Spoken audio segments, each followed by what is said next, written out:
Hello student, today I would like to introduce the concept of cash and bank reconciliation. Okay, let's start with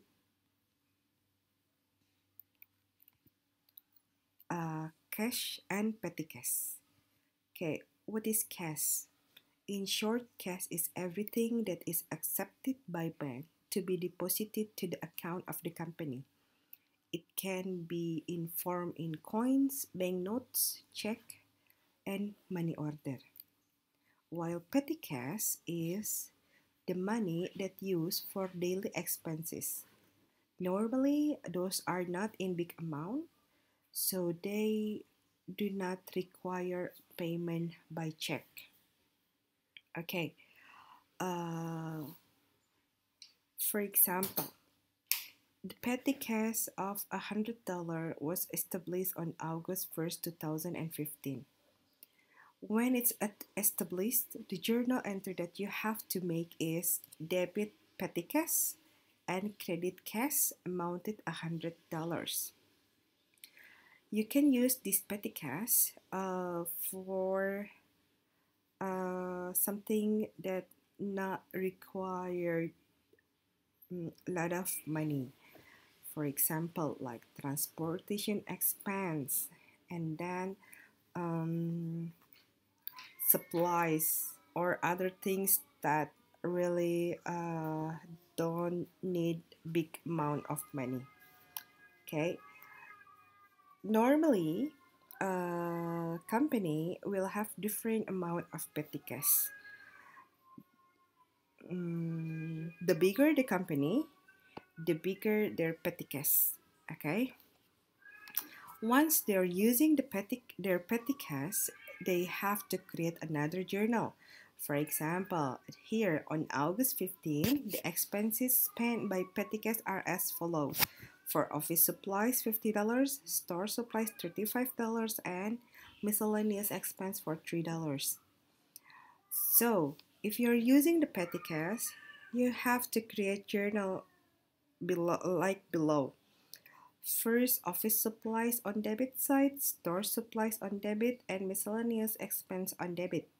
Okay, but the difference here is located in the credit side. You usually put as cash, but here the credit side is petty cash. Okay, so if the transactions show that they are using petty cash to pay a certain amount of expenses, your credit side supposed to be petty cash, not cash. Okay, this $88 coming from 50 plus 35 and plus 3. Okay, if previously you have $100 and now you're using petty cash for $88, therefore your balance in petty cash is $12. Because the petty cash is decreasing, you need to put another amount of petty cash and fill it. How to fill it? Okay, if you want to adding petty cash fund, you can create this journal. So debit side is petty cash and credit side is cash. But the amount is not $100. You just need to add the number, so all the balance of petty cash become $100 again. Normally, the company will state how much their petty cash. If it's $100, it means you need to add $88. But if the company said here that the petty cash is $200, it means you just add the difference between 200 and 88. Okay? Okay, that's all.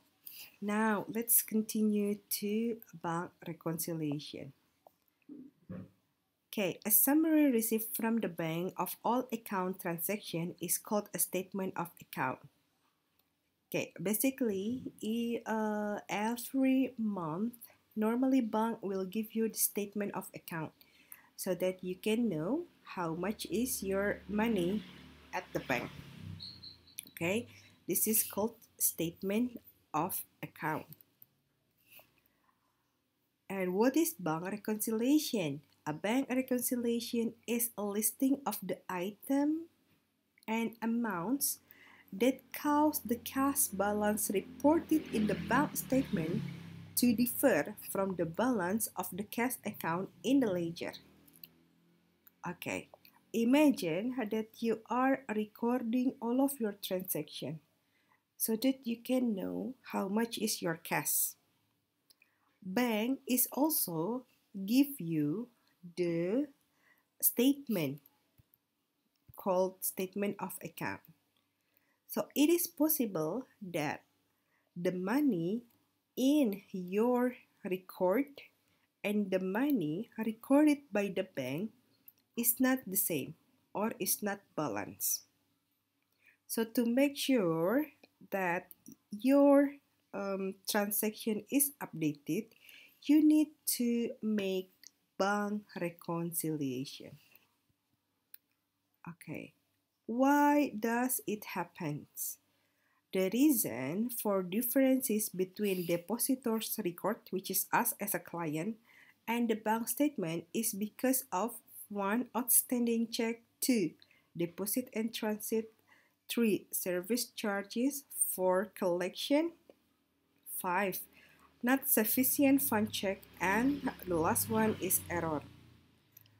I want you to find out one by one what does it means, and we will discuss it on our Zoom meeting.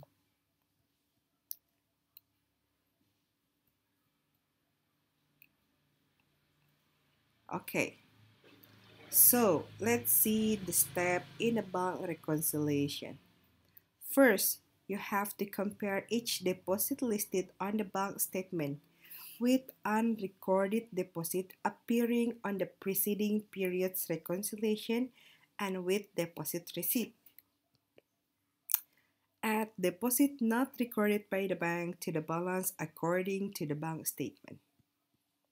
2. Compare paycheck with outstanding check appearing on the preceding period's reconciliation and with recorded check. You have to deduct the outstanding check that have been paid by the bank from the balance according to the bank statement.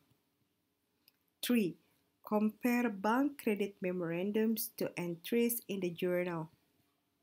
Add credit memorandum that have not been recorded to the balance according to the depositor's records. 4. Compare bank debit memorandum to entries recording cash payment. You have to deduct debit memorandums that have not been recorded from the balance according to the depositor's record. 5. List any errors discovered during the preceding steps. Okay, let's see the illustration between bank's book and depositor's record. So we are taking from two perspective.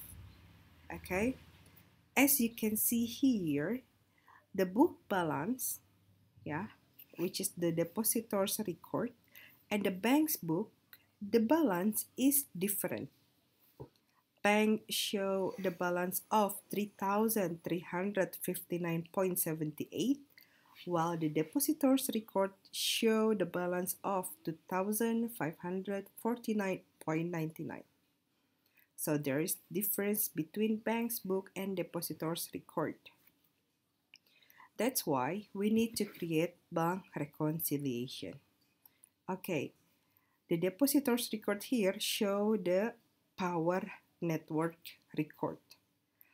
Here, Power Network prepares to reconcile the monthly bank statement as of July 31st, 2006. Okay, let's start. Why does it different? The first matter because a deposit of 800 116.2 did not appear on the bank statement. What does it mean? It means that the power network is already deposit and the money amounted 816.2, but it's not recorded yet by the bank. Why does it happen? Sometimes depositors put the money on clearing, so the bank will not receive it immediately or at the same time. So it's still waiting to be received by banks. If it happened during the month, it doesn't matter. But if it happened at the end of the month, the bank has not recorded at the end of the month. It means the depositor's money is already decreasing, but sorry, uh, the the money that held by the depositor is increasing, but it's not recorded yet by bank. That's why you have to put the deposit here, increasing the balance here. Okay. 2. The bank collected a note in the amount of $400 and the related interest of $8 for power networking. It means someone is already paid their debt to the bank. Bank knows and already put this $400 and minus or deducting the interest of $8 immediately because the money goes to the bank. However, the depositor doesn't know yet that their money is increasing. That's why on the bank balance, you don't have to put anything, but on the depositor's record, you have to add money coming from note and interest that collected by bank. So 400 plus 8 here on depositor's record perspective. Okay. On this stage, the balance of bank is 4,175.98, while under depositor's record it shows 2,957.99. It's still unbalanced. Okay, let's see what other things that makes these two is not balanced. Oh, there are 3 checks that were written during the period that did not appear on the bank statement. If it's not appear on the bank statement, it means you have to put on the bank statement perspective. Here, these 3 checks will decreasing the money in the balance, because when you give check, it means you give money to other people. So that here, you have to deduct outstanding check here. Here, number 812 is 1,061. Number 878 is 435.39. And number 883 is 48.60. If you're adding all of this amount, you will find 1,544.99.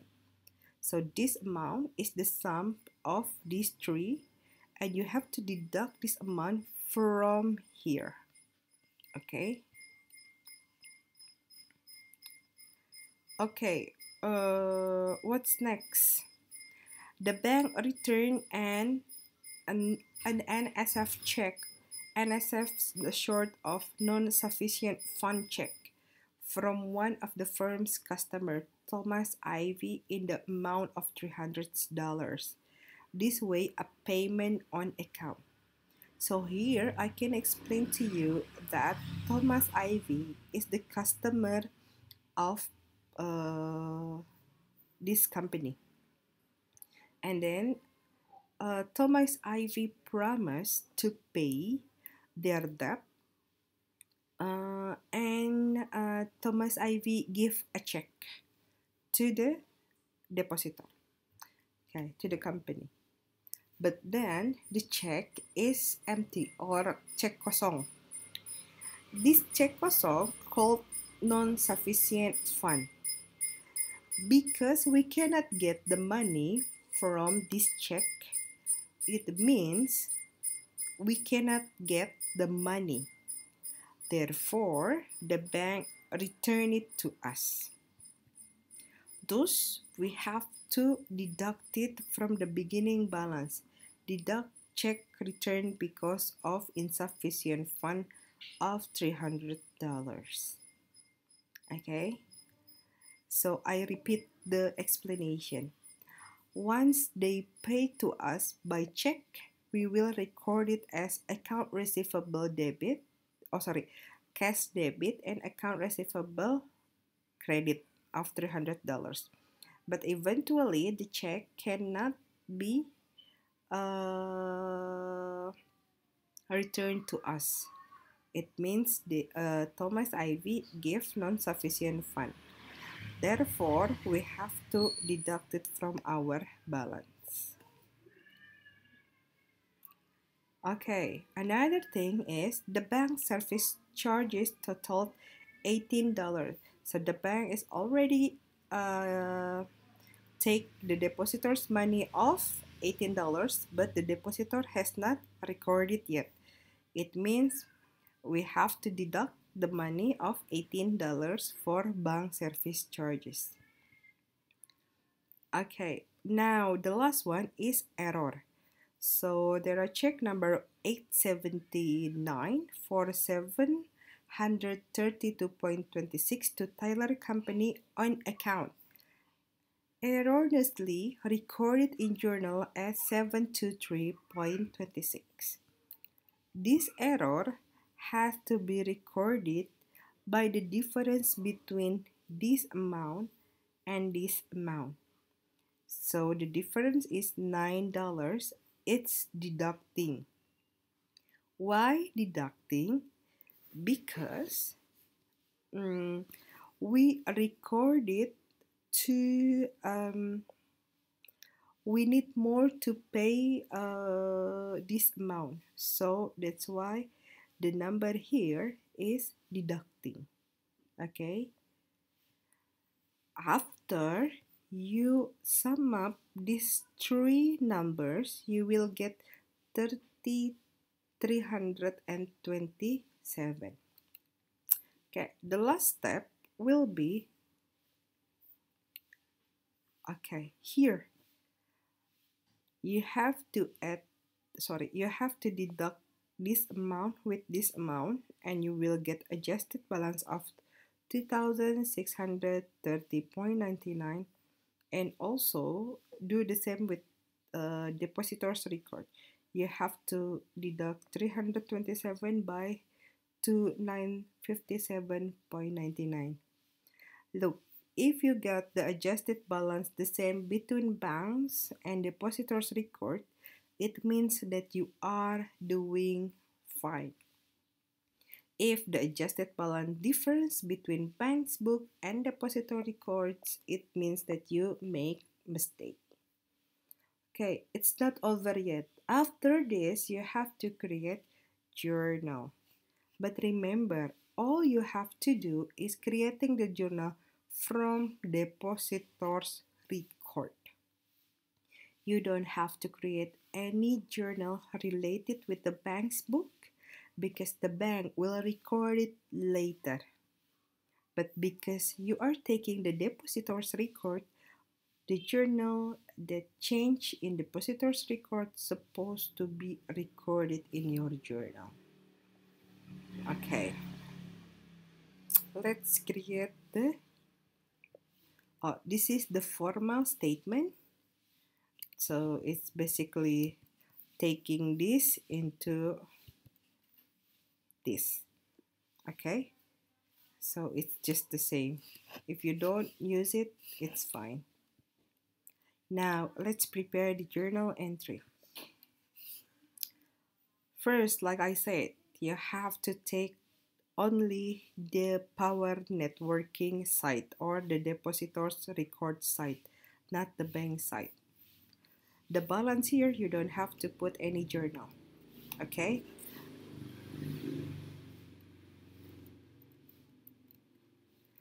But for the second here, note and interest collected by bank, you have to create journal. Okay, what is the journal? The journal will be cash to note receivable and interest receivable. Note, the note here is note collected by bank. Okay, because you received $408 in form of note receivable and interest receivable. This one collected by bank, but you have not recorded anything. That's why you have to put this journal. Okay. The second transaction is non-sufficient fund check that paid by Thomas Ivy, and it's returned because it's empty or non-sufficient of $300. You have to create this second journal. Account receivable, miscellaneous expense, and account payable to cash. Okay. Account receivable here is reflecting the non-sufficient fund, and then miscellaneous here reflecting the bank service charge, and the last one is reflecting error here. This is reflecting error. Why not error? Because the errorness has to be identified. Where does it come from? It comes from because the account payable is paid less than it should be. Okay, that's why we have to add another number of account payable here. Okay, that's it. If you still have some trouble in understanding the petty cash and bank reconciliation, we can discuss it on our Zoom session. Okay, see you on Zoom session. Bye.